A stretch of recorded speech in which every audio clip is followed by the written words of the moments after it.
Hey, it's Lorena Magana here with New Filmmakers Los Angeles. Today, I'm talking to director Aemilia Scott about her new film, Best If Used By. Let's take a look at a clip from the film. Can I help you? Not anymore. Oh my gosh. Oh my.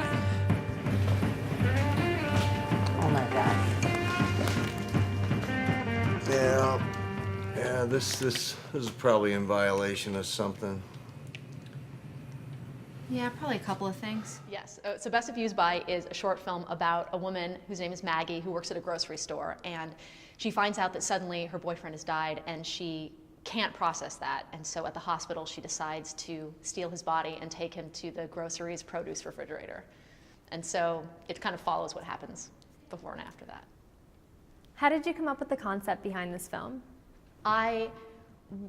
Two things. One, I was watching a film called Breaking the Waves, Lars von Trier, and the character in that had a very simple way of viewing the world. So right at the end of that, I was like, the way that woman thought about death was really interesting. And it reminded me of some studies in college. I was a history major in college, actually, and so I studied medieval history, which is related to film zero. But like before the modern age, people thought about the body when the body died. It wasn't like the soul left the body and then the rest of it was just like nothing, like throw it out with the trash. But the idea that there was meaning in the body. So there were a lot of like rituals surrounding the way you handle a dead body, like beautiful, beautiful stuff. And so I thought, how would that work in the modern world? What kind of person would think that? Like, what kind of person would think this person has died, but that in front of me, that is what I remember of that person. So I want to keep that with me, if that makes any sense. Why did you choose this particular piece to be your directorial debut? I've done a lot of sketch comedy. And so like most sketch comedians, I've done a lot of like yuck 'em up web videos, right? And it's easy. And with a sketch, you know, like 7 minutes is considered long for a sketch. And I guess my main thing is I wanted to try to tackle something that was a little bit more subtle than a sketch and a little bit more complex than you can kind of hit in 7 minutes. And I actually, when I began writing it, I was like, I want this to be a full-out comedy. But as I found myself writing it, not needing to kind of hit the jokes that sketches have, it became something that has funny moments, but is, you know, kind of sad actually as well. So. Did you find it challenging at all wearing multiple hats while you were shooting this film? Meaning writer, director, actor, producer?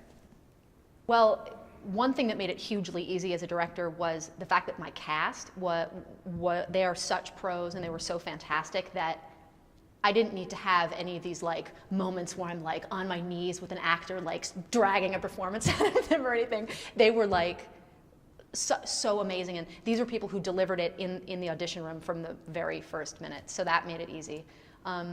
And on set, it was a struggle. Because of the pace of filmmaking, indie filmmaking, I didn't get a chance to watch playback at all, which I know that like some director actors do.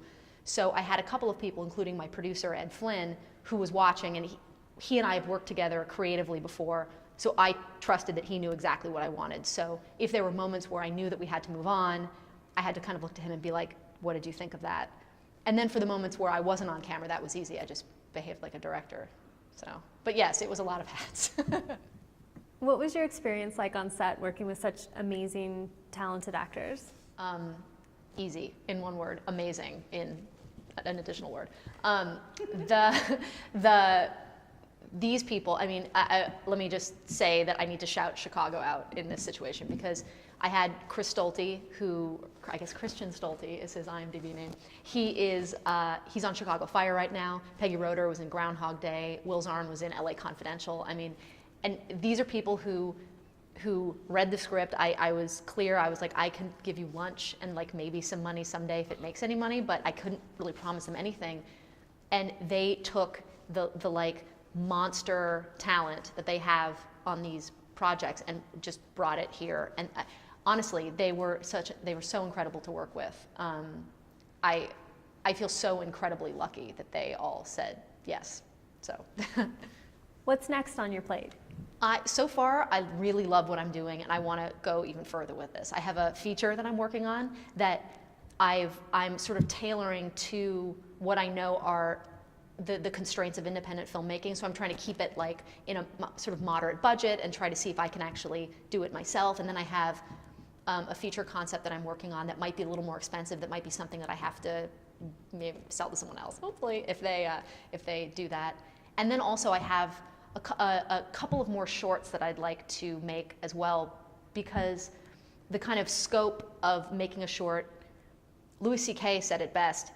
He said that a short is a concept that's so maybe taut or so explosive or so strange that if it were any longer, it would collapse on itself, which I love, because those sorts of concepts, like this one's kind of surreal, and I don't know if it would necessarily sustain for a whole film. So I'd like to kind of explore some weirder ideas, kind of weirder and maybe quirkier ideas. So.